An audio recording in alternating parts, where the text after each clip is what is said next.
Yo, what is going on, guys, and welcome to a new video. And today we're going to be talking about tips and tricks for solo queue players. So I've been playing this game for 3.5 years, and I think I have over 1,500 hours on this game. So I obviously don't always play with a team, and in most of my videos I pretty much solo queue.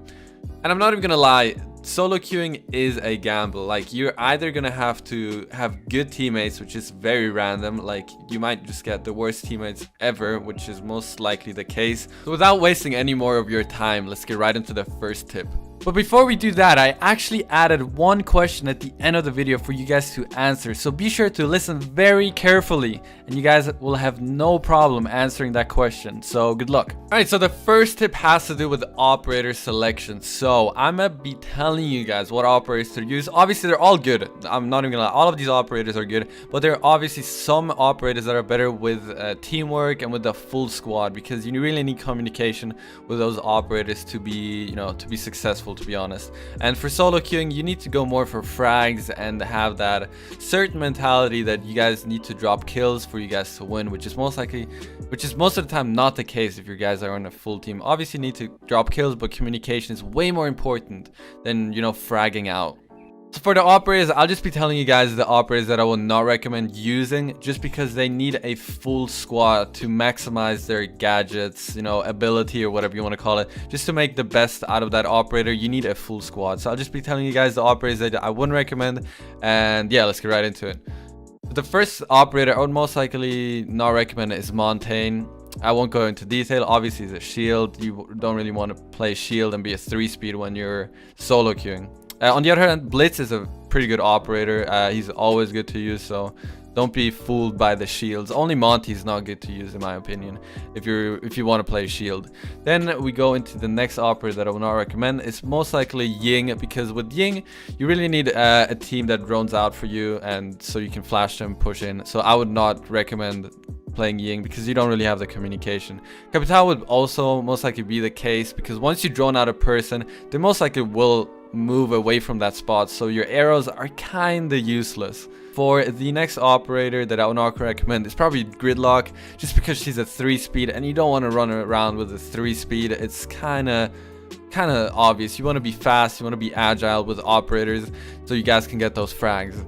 So let's go over to the defenders. So for the defenders, who would I not recommend? I mean, they're all pretty much good. One operator that I would not recommend is probably Echo. Maestro is fine. Okay, so Echo. So I would not recommend Echo, is just because you're always sitting in cams, and when you're sitting in cams, you want to give call outs, and if you don't have, if you never know, sometimes the people that you're playing with are in the party and they don't even hear you when you're talking in game chat. So there's really no point of playing an operator that will give you a lot of intel. Especially Echo, since he's a 3-speed, you can't really roam around. You can't really make those really hard-hitting plays. On the other hand, Valkyrie is a very good option, just because you can roam around with her, you can throw the cams outside, you can make cheeky runouts, you can do all of that stuff that would really annoy other players. Anyways, Maestro is probably also an operator that I would not recommend, but again, he's still very good, because you can not only sit in your cams, because he has a very good gun, and with your cams you can actually annoy people with zapping them. You can even get rid of thermite charges, Hibana charges, and all that stuff. So I would recommend Maestro as a solo queue operator, but he's obviously not the best one. Clash is also an operator that I would 100% not recommend, because you don't want to be playing a shield on defense when you're solo queuing, just because when you're covering one door, some guy might be behind you, because when you're covering a door, there's most likely another door that has an angle on that door, if that makes any sense. So you don't want to be playing, covering doors with your shield or anything like that, because you will be too confident. Like, you have a shield in front of your face, you're gonna feel invincible, and then you're just gonna get shot in the back. It has happened so many times. I'd 100% not recommend playing Clash when you are solo queuing. So I bet you guys do want to know what my favorite operators are to, for attacking and defending. So I would probably say Ashe, Sledge for attackers, just because they're agile, you can do your own things with them. And on defense, most likely Jaeger, Bandit, and Valkyrie, because you can get they have very good guns. Valkyrie not so much, but you can really do those runouts, which really annoy people. And yeah, I definitely recommend those 3 operators: Bandit, Jaeger, and Valkyrie. Alright, so the next thing I want to talk about is attacker's mentality. So, the reason why mentality is so important, because I see a lot of people getting like super scared of solo queuing because they don't really get the information, they don't know what to do, and all that stuff. But that is very easy to solve because every operator in the game obviously has a job to do. So once you guys are done with your job, you guys are pretty much free to die. Like, you guys can go for more riskier plays, you guys can do things that will you know, get you frags. But first, you guys should 100% go for those like main breaches, or just do your job first, and after that you guys can do you guys can go for the frags, you guys can go for the risky plays. So for example, if you're playing Thermite, you will obviously want to open up the wall, the main wall first, or whatever you want to open up to really distract the other team and to get them uncomfortable. So another example would be Buck. So with Buck, you obviously have to go for vertical gameplay. So you're either going to open up the floor or the ceiling and try to really distract the players with your holes so they can't rotate as much.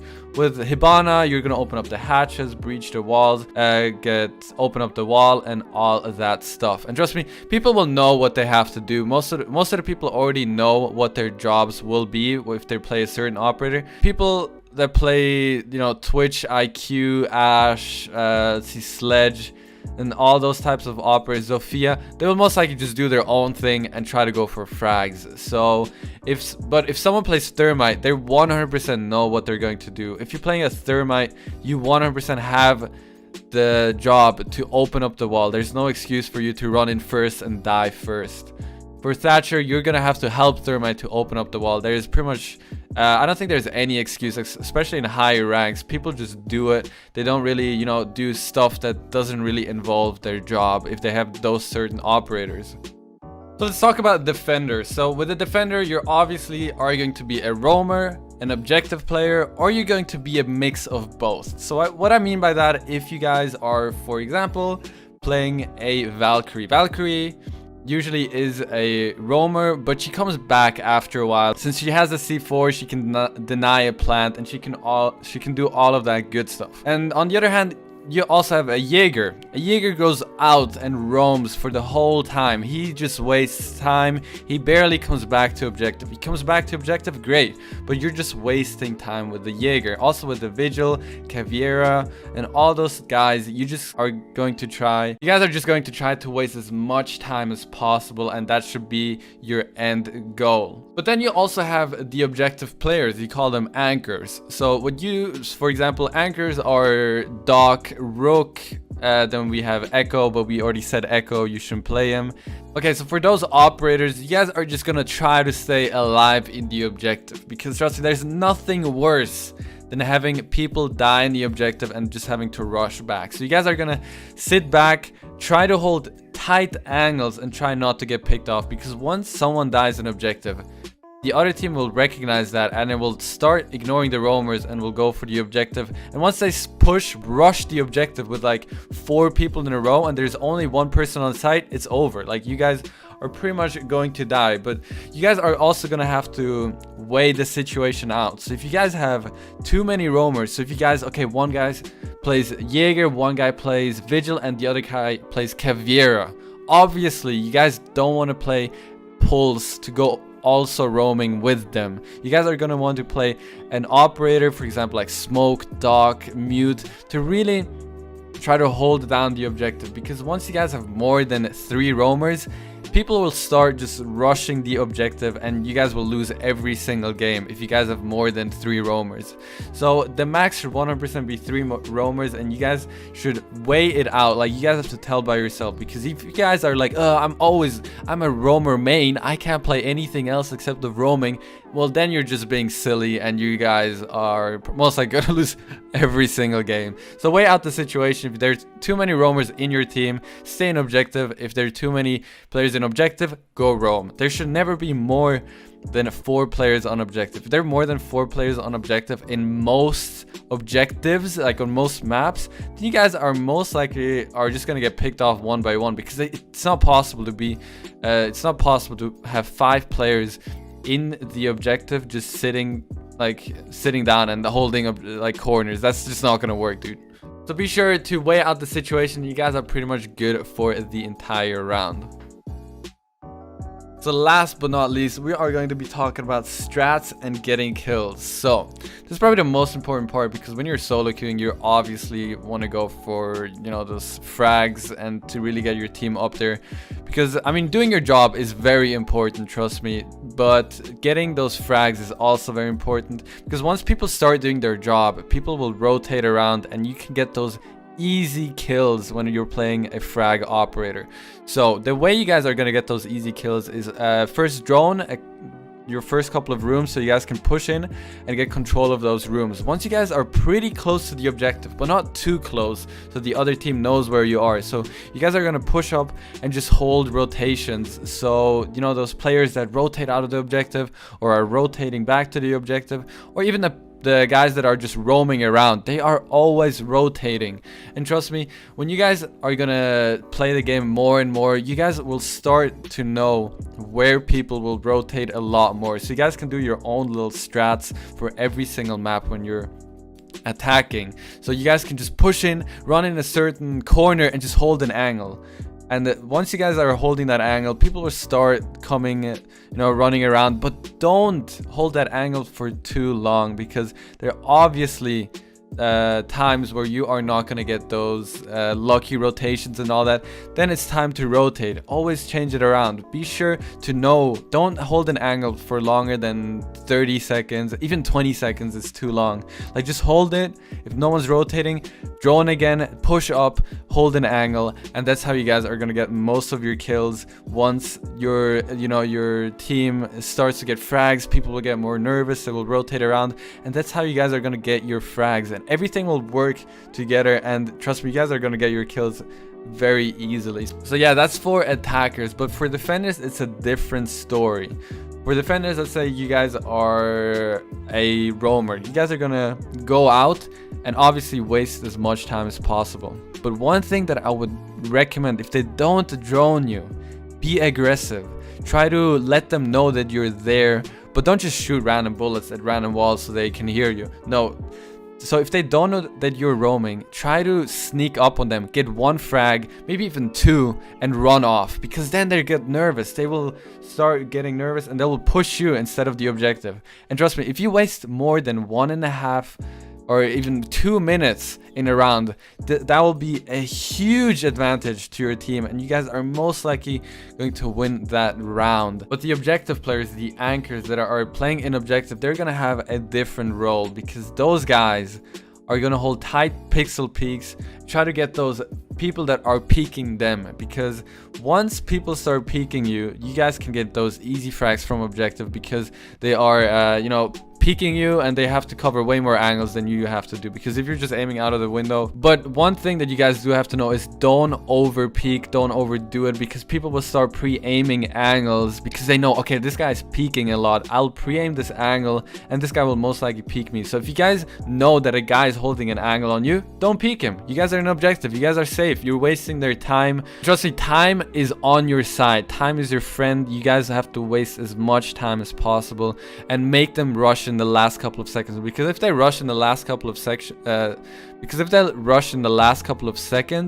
Ela traps, frost traps, legion trap, everything will start going off, and those guys are gonna have so much trouble, especially nowadays, to really get into that objective and try to get that kill on you, especially if they're stunned or anything like that. They will have so much trouble. Even if they're stuck in barbed wire, you're gonna have the advantage on them, because their movement is gonna be so slow and you guys are most likely gonna get that kill. Okay, since we're at the end of the video, I'm gonna ask you guys the 2 questions now. So the first question is going to be, which of these operators here is most suited for this lineup right here? And the correct answer is Smoke. So the reason why Smoke is the best option right here is because we obviously already have a roamer, we have 2 mixed players, which is Valkyrie and Pulse, and we have a Rook with an ACOG. So we need another objective player. So we can either pick A or C, which is Doc or Smoke. But we already have an ACOG, so we don't really need another one. That would be way too overkill. And Smoke is just one of the best objective operators, and he probably outshines every single ACOG player in this entire game. So Smoke is definitely the best option for this lineup right here. Alright, I want to give you guys one more bonus tip, which is weighing out your odds. So if the odds are against you, don't do something risky. If the odds are on your side, do something risky. I put this at the end because once you guys get game sense, once you guys understand the game way more, you guys are gonna know when the odds are on your side or against you. But you guys will already know, since like from the beginning on, when like once you say like, oh my god, I probably shouldn't be doing this, don't do it. And yeah, so that's the only thing I wanted to tell you guys. But I hope you guys enjoyed the video. If you guys watched the whole thing, type in exclamation mark and just to let me know, because I'm kind of curious how many people watch this thing all the way through. So if you guys did enjoy it, please like and subscribe. I would very much appreciate it. And yeah, that's gonna be it from me. So have a beautiful day, night, evening, whatever it is for you guys, and I'll catch you guys in the next video. Peace out.